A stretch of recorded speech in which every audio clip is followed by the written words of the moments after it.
Well, good afternoon, everyone. We are in the afternoon. The day's going by fast here. Good afternoon. If you missed if you're just coming to sit down and missed the last session, my name is Joe B. Young. I'm the Executive Vice President at American Farm Bureau, and I was being interviewed a bit in the last one, but I'm the interviewer this time. So I'll just this session is called Rural Development Drives Prosperous Communities, and I'll just introduce a little bit of what we're talking about here in this session before I introduce my guests. Of course, America's farms and ranches are the backbone of rural communities, but we don't exist alone. There's whole rural communities and the infrastructure that surrounds that in terms of our hospitals and our schools and our industry and our educational institutions and all the people that have those jobs in town that contribute to rural communities. And it's an important issue. About 14% of the American population lives in rural communities, and as we all know, the folks walking around here, there's both opportunity and strain in rural communities. There's a lot of challenges that exist, but also a lot of bright spots too. So that's what we're here to talk about today. We're about to hear from two really great guests. The first, furthest from me here, is Rod Moselle. He's the immediate past president of the Oklahoma Farm Bureau, and Mr. Moselle has been, I know I've worked with him for a number of years now, just a great champion, a very innovative mind around how we pull all the pieces together with rural communities. His work with Oklahoma Farm Bureau. And then Doug, I have to look here, Doug Steele, you have a long title, so I want to make sure I get it right. Doug's the Vice President of Food, Agriculture, and Natural Resources at the American Public Land Grant University Association. So, and I've worked with Doug for a number of years, and Doug and I have actually gone to church together for a while here now too, so that's another connection. But I want to thank both of you for being here with us this afternoon and making the time to join this session, because as we talked about in the last session, these are complex issues we're dealing with, and we got to work together. We got to find partnerships, and when we try to find those solutions that rural communities need in the future. And so I want to just open a question, just sort of an open-ended question. Maybe Doug, I'll start with you. Just what's your take on the condition of rural America now? What are we seeing out there that would sort of paint the picture of the economic and cultural position we find in rural America, and what are those challenges and opportunities you see, just broadly speaking, across the country? Great. Well, good afternoon, everyone. Let me say howdy. Okay, there's obviously no Aggies in the group. Mike, I thought you'd step up there, but that's okay. That's okay. Yeah, I started my career as assistant county agent in Potter County, Amarillo, Texas, and it kind of shaped a lot of my thoughts. And obviously, Potter County is not a rural area, but as I progressed in my career and became director of extension in Texas, a majority of Texas is rural. 85% is rural. And the biggest problem that we're going to face moving forward is we can't outvote anybody in the ballot box. As you said, 15% of the population lives in urban centers, and they're always going to carry the vote. And in my mind, that is the wisdom of how our Constitution is, because we are distributed, elected officials, 2 senators, House of Representatives, so rural will always have its voice. But my concern is we don't spend enough attention and time not on the many challenges, but on where the opportunities. Yep. And coming out of the pandemic, 2 things I think were critical for rural areas that we have not capitalized on. One, people found out they could work remote, and people wanted to work remote, and they started, even moving out of the suburbs to finding these rural areas to go to. And then secondly, coming out of the pandemic, we lost the focus on the last mile of internet, and now most of that's taken there through either optic cables or through satellites. And so 2 of the biggest challenges, I think the best opportunities that we have, is show why rural areas are attractive. It's a great place to raise your family. It's a super good environment. You can be really engaged in community. I've been in DC 8 years now, and if you're going to get engaged in community in DC, it takes a lot of effort. Yeah, it sure does. A lot of effort. Yep. In a rural community, you show up at a football game or go to church or find a service group, and all of a sudden that whole circle, the whole community knows who you are, and a connection point. And I think our world hungers for that today, especially if you're raising kids. And so I'll share some thoughts later on what I think rural America needs to do to step up and capture what I think is a very fertile ground that we can bring not only influence of our rural folks, but also opportunities to get more people to move into rural areas. Yeah, thank you, Doug. I appreciate that. And you mentioned broadband. 22%, I think, is the number of folks out in rural areas don't have access to high-speed broadband. Certainly a challenge, and that's a big piece of it for sure. Rod, maybe zooming in a bit on some of what you've done, building on Doug's comments. I know you guys have really done a lot of work in Oklahoma over the years to try to pull together these partners to find those solutions and create that opportunity in rural Oklahoma. Can you kind of paint that picture for us? Talk a little bit about what that's looked like in Oklahoma as you've done that. Yeah, I would say we were blessed with a very innovative state board and a staff that was willing to think outside the box. And a lot of the concerns you mentioned in rural Oklahoma, and in a state like Oklahoma, we have a bigger percent that's rural than those national statistics. Yeah. We have between 25 and 30%, depending on how you define rural, that's rural in Oklahoma, where the national average, I think you said, was 14 or 15. But we started doing a lot of survey work with our members, and I think most of us know this if we just think about our friends and family and all in our communities. A big share of our farmers and ranchers today count on having one member of the family having a job in town, whether it's teaching school or working at FSA or at a bank or a manufacturing plant. So the health of our farms and ranches depends not only on what happens on the farm and ranch, but it's having jobs and opportunities in that community so that the family, a lot of times that's how they have their health care. A lot of times that's how they have a regular paycheck, because the farm income is so variable and has such peaks and valleys. And so we became much more, our board said, we've got to do something to be concerned about the health of our rural communities, not just from a supply chain standpoint, but from having jobs so our farmers and ranchers can continue to farm and ranch. And have been amazed. We have such amazing talent in our YF&R program, but if you look at our YF&R folks, a big share of them have off-farm income is how they're making their farms and ranches work. So those kinds of things are what motivated us to get involved. And so a lot of the state activities and economic development are driven towards recruiting big manufacturing companies or big operations. Sometimes those are in rural areas. A lot of times they're to urban areas.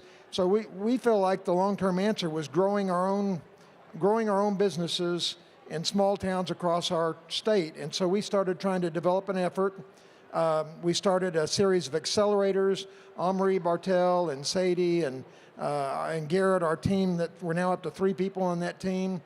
We have 2 accelerators a year. One of them is aimed at ag-related businesses, so it's folks, they can be Farm Bureau members or rural folks across the state. They have to be from outside of Oklahoma City or Tulsa that have a business idea with an ag-related product or service. And then we said, well, we care not just about the ag-related, but general rural businesses. And so the second accelerator is open to a wider variety of firms that are creating jobs in rural parts of our state. And so we select around 6 or 8 companies a year for each accelerator. They get lots of hand-holding and mentoring. Part of the mentoring is from Farm Bureau members, parts from other state or federal agencies. We use the land grant system a lot that Doug's involved with. So in our case, Oklahoma State University helps a lot. And so we worked them through this 6-month accelerator program. Then we came back and created a venture fund with partners from Farm Credit and a local bank called Bank First and our Farm Bureau Federation, so that we have the chance to invest in some of those companies. We don't guarantee investment, but investment in some of those companies to help grow and seed and start these new businesses across our state. Yeah, and I think that's just so fascinating, because if you're somebody that's just sort of walking down the street and you think about Farm Bureau and what Farm Bureau is doing, you think a lot about the advocacy piece and the discussing and pushing for agriculture and farming related policies and things to do with farming and ranching. And so this innovative work you've done is just so cool to me, because I don't think, always, it's not as intuitive to think about your Farm Bureau focus on issues like that. And something else I think is so cool about Farm Bureau is that work you've done, if that's not happening somewhere else, if it's not happening in another state or another county or somewhere else, Farm Bureau is an organization. Got 2,800 county farm bureaus, 51 state organizations, and those are all test kitchens for projects we can do. So if that's been successful, that can be picked up and taken anywhere, really.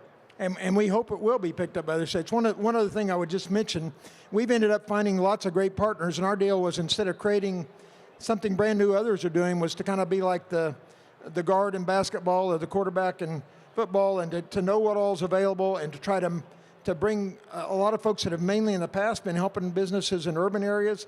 We've been able to get them interested and to help in rural areas, and we try to, when we find out, every business, everybody who has an idea for a new product or business, they've got strengths and they've got weaknesses, and so they usually need help, and whether it's accounting or marketing or product development.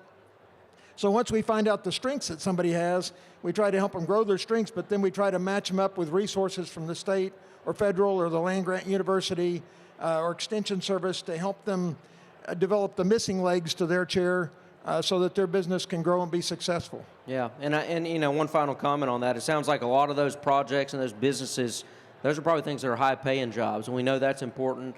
I think the number is the average income is $66,000 in rural areas in this country, about $14,000 less than the urban areas. It's something in that zone, and so having those high-paying jobs out there is really important too. Doug, I want to talk to you a little bit about extension, because that's just critically important. You know, I was mentioned that in the roots of Farm Bureau, there was a lot of the sort of extension sort of energy behind, you know, 100 years ago, and how important that was back then. It's so critically important today. And, you know, what part does that play in things like what Rod's talking about out here, and just in you know, the ag economy and creating these opportunities in economic development in rural areas? Yeah, when Joby talked about the organizational structure of Farm Bureau, it really mirrors what we do in Extension. I mean, we've had a county extension agent presence in every county across the country, but we've had challenges. And one of the challenges has been stagnant and declining federal investments in what we do. Over the past 40 years, we've lost almost 25%. 90% of the county agents across this country have some degree of federal dollars. So what happens when you lose dollars? You lose positions. When you lose positions, you lose programs. And so we're going to push forward a really strong effort on trying to restore some of the funding to make sure we have agents in place. And the other question I get a lot is, well, we got a county agent, but they're not doing ag work anymore. They're doing 4-H, and they're doing small-scale landowners, and they're doing master gardeners, and they're doing turf grass. And I will tell you, the county agent, in a lot of cases, is going to report to what your commissioner's court wants him doing, and should have a strong advisory committee. But the county agent is also your access to the land grant university system, either through regional or the main campus. When I was in Texas, I had a county judge up in the Panhandle, very good friends with him. He said, you know, the difference with having a county extension agent, you can go to the courthouse and you can buy a marriage license, and you can pay your taxes, and you can register to vote. The county extension office is the one office that we have that opens the door to education and opportunity. And so I think it's really key to make that connection. As you said, Joby, a lot of times, and I think Rod's been a great example, a lot of times we have to be the catalyst. We got to be the facilitator. We got to be the convener to get this happen, but the only way it's possible is local ownership. And I think in many of our small communities, because of the challenges we've had, we've become very passive. And if you want to recruit people to come and live in your community, drive down Main Street. And if you got boarded up stores and you got broken windows and you got plywood on everything, that is not an attractive environment where we want to bring our kids. And it does not take a ton of money to improve that. Find position points that make you different. You know, the school system has got to be high quality, because that is a major draw for rural areas. A lot of rural areas are still waiting for a major call center with 300 jobs to show up. That's probably not going to happen. So what do you do, as Rod said, to increase one job here, one job there, add a position at the co-op, have somebody else in the school system, have enrollment go up. Those are the opportunities, and really, I think urban audience has come to rural areas because we present a lifestyle and opportunity they won't find in a rural area. So think about celebrations you could put on, you know, Wheat Day, homecoming parades, the things that attract people to the quality of life. But I think, Joby, the key to all that, you have to have local leadership step up and put together a strategic plan of not what we don't have. That'd be a long list. What do we have? Yeah. What can we build on? How can we make our appearance more attractive to bring people into rural areas? It is possible.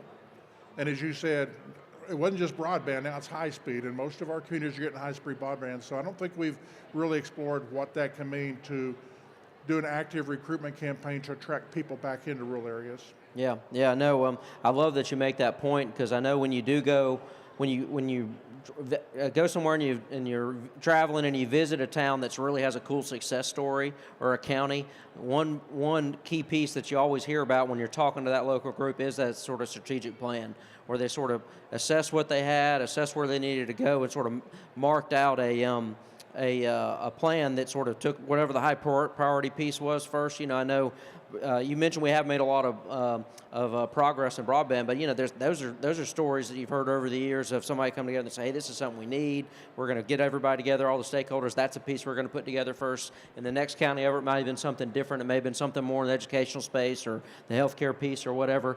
Rod, have you seen anything like that? In Oklahoma, is there some? I don't know that you got to call out favorites amongst in the state, but and what have you seen that that Doug talks about there of a county really getting their plan together and making great progress? I will tell you, I've watched for quite a few years now of different communities, and we've been blessed to have some great success stories across our state. And usually, there's a champion in that community. When you get done with it, there's usually somebody who's the spark plug. There's lots of good people in every one of our rural communities. You see that on the folks on your Farm Bureau board and your Farm Bureau Women's Group and your YF&R. We've got incredible people, but somebody has to have an idea and a vision and be the spark plug. And if they'll do that, other people will start to rally around. Action leads to more action. If you want to make a difference in your community, you just got to have a vision and start sharing it with other people and make the first steps. And then other people will start to buy in and jump on, and you'll start getting local legislators and local officials interested. And the chamber may become a Main Street town and dress up their Main Street like talking about. So, but it all starts with the first action. So I'd say if you care about your community, get involved, reach outside of just the Farm Bureau circles. You can lead this from Farm Bureau, but reach out and let other people, you'll find other people want to be involved and make good things happen. And on broadband, that's an area our state's been very interested in. Our Farm Bureau's been a great leader in that. Our Speaker of the House appointed one of our state board members as chair of the Broadband Commission. And so we think we've done one of the best jobs of any of the states in the country of directing all that federal and state money to rural areas instead of a lot of states it's gotten kind of usurped to suburban and some urban projects. We've really worked hard to keep it helping in rural Oklahoma. That's important not only for our farm equipment, but it's important for economic development. And all those folks that, like during COVID, I was shocked during COVID how many folks we had from realtors in Oklahoma from California that bought little farms or estates or homes without even seeing the property because they wanted to have a change in lifestyle and get back to a rural lifestyle. Some had previous roots in our state, some didn't, and that happened all over middle America. And so you never know when the opportunities are going to be, but you've got to be active and be ready and have a vision and start taking the action. And I just could not be prouder of our State Farm Bureau board and our members for how they've stepped up to make some of these happen and be the folks to be throwing out ideas and visions for other people to get involved with. Yeah, I love that. You got to have that champion or spark plug. And of course, I'm standing in this room with a lot of these members walking around, and I'm thinking about people that I see out here. We got a lot of champions and spark plugs in Farm Bureau, and they're involved there, and they do a great job in Farm Bureau. But a lot of people I think will be good candidates for doing that in their community. I know plenty already are. And I'll return back to that sort of test kitchen piece. There's somebody out there. You can walk around this trade show floor. You can meet somebody and be a part of some of these sessions at the convention here, and you're going to discover somebody who's done great work, done a lot of what you're talking about in their community on the other side of the country. And a lot of times you can pick up that playbook and copy their homework a little bit and get started. I would point out, people that haven't walked the main aisle to see the county booths of the counties that are picked as award winners, take the time to do that and really listen to some of those ideas. Every year there's really cool ideas. I've really been proud of AFBF the last couple of years when they moved that to the center point in the trade show, because you'll get to see some of those great ideas from around the country and how, think about if that's a fit for your community or your county or your state. Yeah. Yeah. Well, I mean, we're talking, sort of specific to a particular county or community there, but I'm curious because I know both of you guys are really cool experts on my next question here. Rod, you're such an innovative thinker about, things that are opportunities in industry and whatnot, and Doug and I have worked together a lot on things like agricultural research and the huge amount of, innovation that we see and that the future may hold in terms of opportunity. But just, your perspective when we think about, what's one thing that comes to mind that you think for rural America that's a really exciting, opportunity we have, in terms of an emerging industry or emerging technology or emerging innovation that you think, might be something that we'll see in the future to help drive the growth of rural America? Let's see, Doug, I'll go with you first because Rod's been talking for a minute. One thing that we're challenged by is there's not a common definition of rural. Rural looks different in Georgia than it does in Texas and it does in Oklahoma. When I left Texas A&M, worked at Purdue University in Indiana. Indiana is the smallest state west of the Appalachian Mountains, but had 92 counties. And when they laid out Indiana, they laid it out so within every 15 miles on a horse ride, you could reach the county courthouse. And so that is a lot different than when I moved to Montana, and you want to make sure you have a full tank of gas when you go from one county to another. Yeah. 123 incorporated communities in Montana looks a lot different. Only 3 communities, more than 30,000 people in Montana. And so one, you have to have the appreciation for what that rural looks like and be realistic in the opportunities. But as we've done the work that we do, I want to leave with you maybe 3 thoughts you can go back with. And one is, look to the resources that your county extension office and your land grants can bring you. Most of them will have community development divisions, specialists in that area that work on planning and development, and reach out to them and look for their expertise.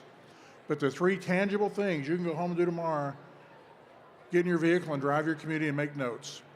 Make notes of what you see, make notes of what the school front looks like, make notes of the park, make notes of your downtown, and then figure out what would be attractive or needs to be changed to make people slow down when they go down that main street. Secondly, and Joby, when you brought this up, I think the whole issue of health care that is getting more expensive all the time is an opportunity for rural areas, because not everybody's going to have a critical care access hospital, but you can provide assisted living for those that have limited medical situations, and then have mobile medical facilities to move people if you need to. Telemedicine is going to be huge, and I think a lot of our communities, once again, go back to cost of living, the quality of care you can give, and the environment where I think people would want to live in. And then the third one is, we started doing this in Montana. It's work with your community colleges and your 4-year schools and develop AP programs delivered online. So a lot of people go to rural areas and say, I can't do this because my child's going to be at a disadvantage. They don't have access to this. There's no reason they can't have access to it. When I was in the Panhandle, Dalhart, Texas, created a online learning lab with all the communications needed, and their students could actually graduate from high school, not just with AP classes, but with a 2-year associate degree. And if you want to save money in a very expensive higher ed environment, have 2 years in your pocket when you go to the 4-year school. Mm-hmm. And so I think that is it, is once again, identify what can be easily done, get the right people to be a part of that. You can't go it alone. I think Rod said this, the partnerships are critical. Create partnerships where everybody's going to be successful. Yeah, I like it. Rod? Some specific things I think are going to be real opportunities for businesses in rural America is niche manufacturing. I think you look at how hardworking our folks in rural America are, and our farmers and ranchers and folks with that kind of background. I think there's a lot of opportunities for small manufacturing plants to make niche products that don't really fit in large manufacturing. And so I think we're going to see a growth in that kind of thing. And some of the policy changes that have come are probably enabling that to be a factor. We see new technology like drones that are showing up already in our farms and ranches and emergency services and so forth. I know in our accelerators, we've now had several really good prospects that are applying drones to different areas. So I think that's certainly a deal. Computer services, there's going to be a lot of innovations in those kinds of things for both farm and ranch and other deals. So, and there's lots of others. I mean, you know, Zippy was up here earlier and he was joking about farmers can solve anything with baling wire and duct tape. Well, farmers and ranchers, if you get to thinking, most farmers and ranchers, you know, they've actually invented or developed several different things without thinking of themselves as inventors. They're just innovators and they're problem solvers. And so we need to think about what problem-solving things that your family's doing or other folks you know are doing have a chance to become a product that other people would buy. And that's the kind of mindset we need to start having. So we've got a lot of challenges coming in rural Oklahoma. The changes in healthcare are going to make it a lot harder we're going to lose lots of rural hospitals. There's going to be a lot of changes.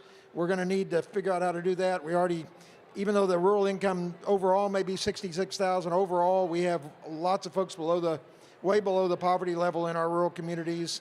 So we've got to be innovative. We've got to be thinking of new ways to respond to these challenges and create opportunities. Yeah, that's great. Well, I'm going to let that be the last word. We're running out of time here, but I'll end it a little bit how Doug pointed out at the beginning that there's a lot of opportunity in rural America. I mean, there's certainly things we got to work through, but I appreciate you guys coming and sharing some of your insights and your expertise with our members here during the convention. We really do appreciate it, and let's work together to make these things happen. Y'all help me and give me help me with a round of applause from our two guests here. Thank you, guys.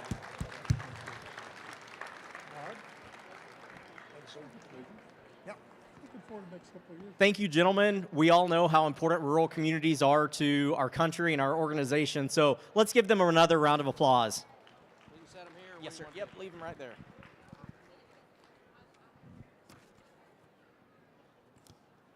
Thanks, Brady. Thank you very much.